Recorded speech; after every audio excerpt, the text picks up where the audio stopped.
Lagyan ko na siya ng trailer. Tapos na.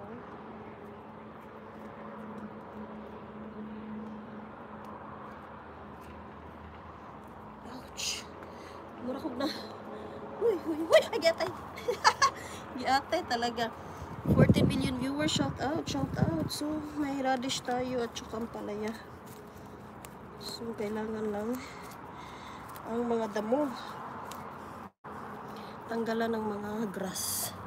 Kasi humina ang tubo. Pag hindi siya matanggalan ng mga grasses.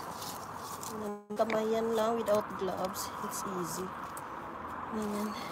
This is the radish, white radish.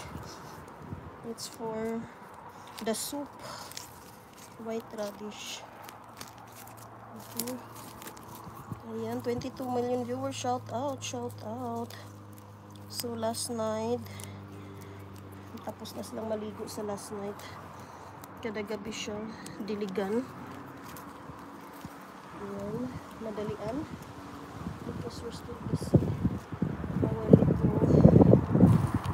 litong sari-sari. Ayan. Pero hindi ko na-carry dito. Dito, banda.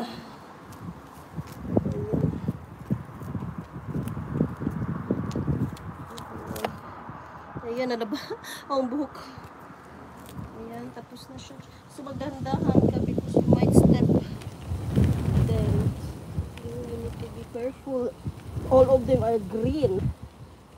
So, careful.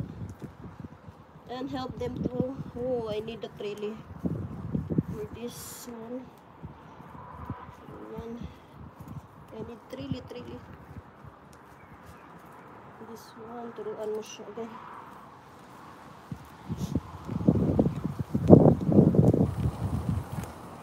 This one, I need to put the trailer for this.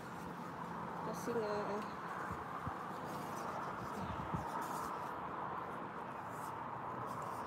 here. Need to be sturdy. Ayan, hindi gonna climb. This is ampalaya or bitter gourd is a vine, family of vine. You need to help them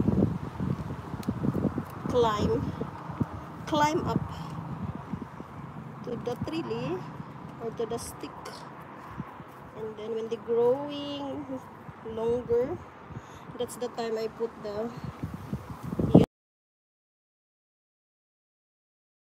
to pick. Yan. So they're growing good. Agoy, you know, see, I might step them. Okay. Hey, my money. So look at them. Oh, look at me. So I have 15 ampalayas. That's a better gourd or ampalaya. Ayan. So I started to put really on it, on them.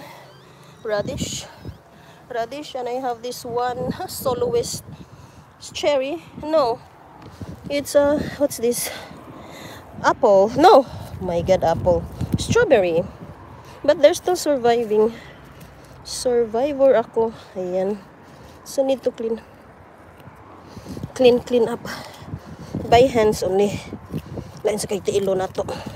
No need to wear gloves because I'm not comfortable with gloves. I cannot hold and feel the grass. You see? Nabnuton. Daghang kay mga black ants. This one. That's a radish. Oh, I have here one. I think it's dying. Bitter gourd ang palaya. Need to survive. Ayan. So, mas paspas pa. The grass are faster growing than the plants. Ayan. What is in here? That's the grass. Now we go to... I'm finished here with my Filipino vegetable. Huy, bro Rams! Ayan, ang palaya lang. No okra this year. Last year I have a lot of okras. And here